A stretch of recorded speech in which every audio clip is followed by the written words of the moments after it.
A long, long time ago, sea water was sweet and drinkable. How it became salty is a remarkable story. Shraddha was an orphan. He stayed with his brother Keshav and his sister-in-law Leela. While Keshav was quiet and kind, Leela was mean and selfish.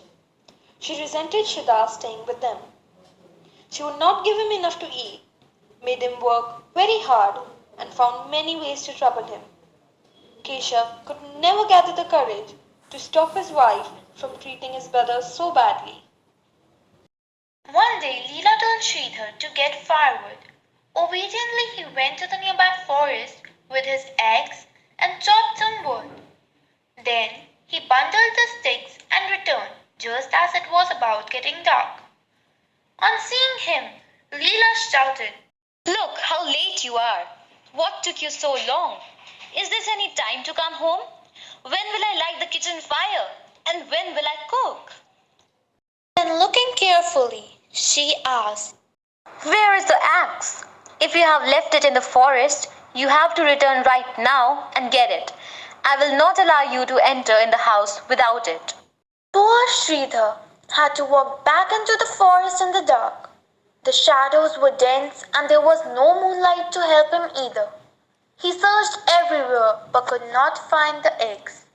Without realizing it, he wandered deeper and deeper into the forest as he searched.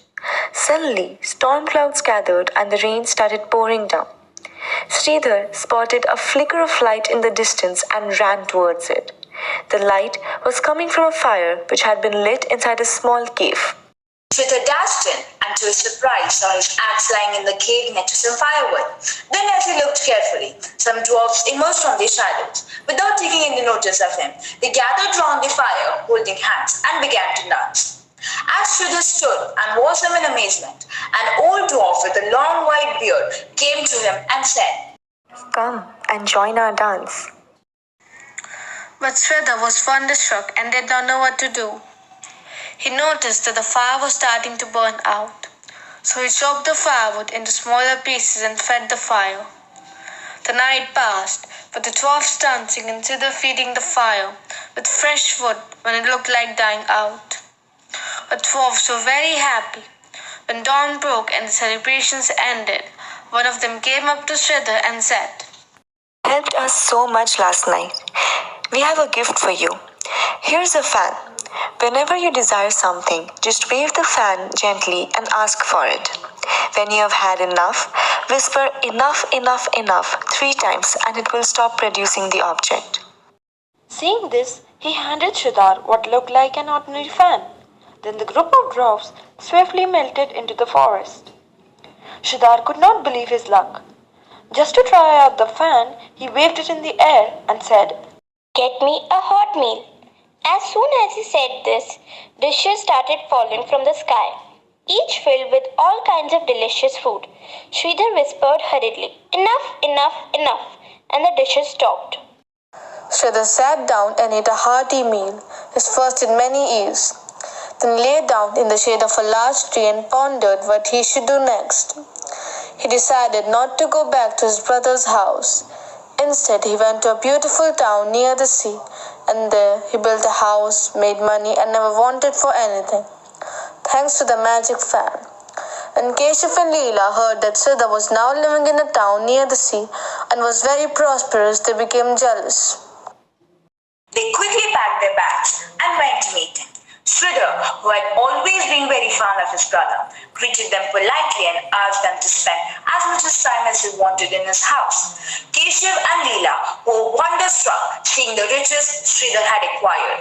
Leela told her husband that night, How is it that your stupid brother has become so rich and we are still trying to make our ends meet in the village? You must ask him his secret tomorrow.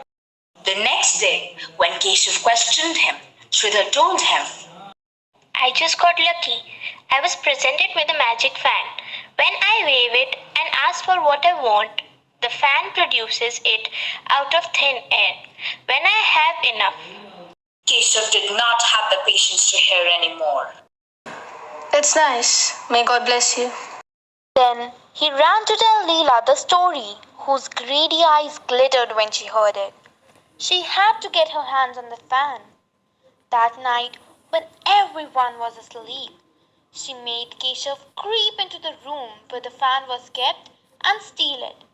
Then the two of them ran out of the house, clutching the fan and a bag filled with the valuables stolen from Sridhar's house. They ran till they reached the harbor. A big ship was just about to leave. Leela said, Why don't we leave this country once and for all? With this fan, we can make a good life for ourselves in any place. as usual, Keshav agreed to Leela. The two boarded in the ship. Seeing them, the captain asked, You two new around here. Who are you? My husband is a salt merchant. We are going to other countries to try and sell salt there. Our bags contain salt only. The next day at lunchtime, the cook of the ship came and complained to the captain. My new helper boy left the stack of salt at the harbor. We are without any salt in the kitchen. How will I serve the food to the passengers? The captain immediately remembered the salt merchant, Keshav, who was on his ship. Don't worry, he told the cook. I will get some salt for you. Then he went to Keshav and said, If you don't mind, can we buy 1 sack of salt from you for the ship's kitchen? Keshav had to say yes. He and Leela went to the corner of the ship and waved the fan and asked for some salt. Immediately, sacks full of salt started falling from the sky. But the couple did not know how to stop the magic fan. Stop, they yelled. Still the sacks kept falling. Cease, halt, discontinue, they shouted. But they never got the right words. Enough, enough, enough. Many sacks of salt fell from the sky. The ship overturned and sank. The salt spilled into the sea. It rained salt sacks for many, many days till the dwarfs heard about it and stopped the fan with their magic. But by then the sea was full of salt, which dissolved in the water, and the sea remained salty forever after.